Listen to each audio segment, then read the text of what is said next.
sedap. Hola, saya akan buat resipi kentang goreng sedap. Ubi kentang yang telah diracik-racik dan dipotong-potong dan direndamkan air garam.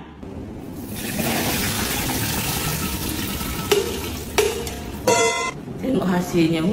Sedap je. Tengok kuali.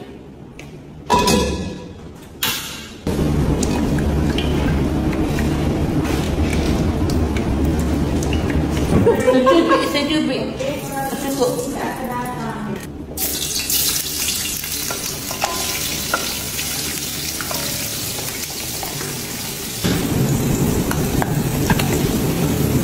Ada bawang putih, ada belakon. Kalau tak bawang putih tak cukup berasa. Ada bawang putih. Oh, dia paling banyak. Saya pun order kakak, so saya nak dapat feel sampai barang macam mana. Cantik. Saya kena feel juga orang kalau sampai barang macam mana. Cantik. Bubur bawang goreng ke nak? Tak nak. Okey, sesudah keperangan kita boleh angkat.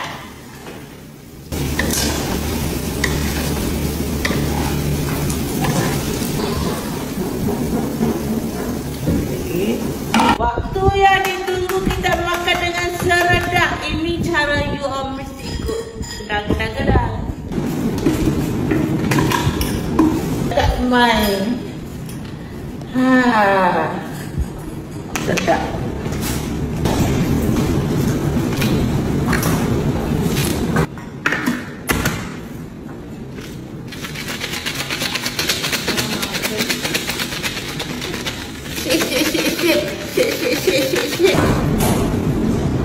Ini makan telur jeruk banyuk. Boleh ambil lagi lah. Ini makan telur jeruk banyuk.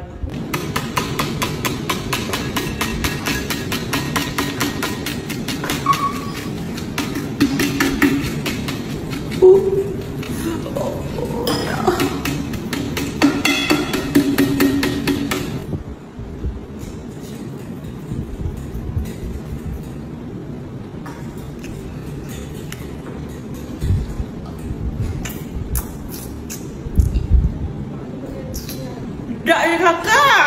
Oh my recipe.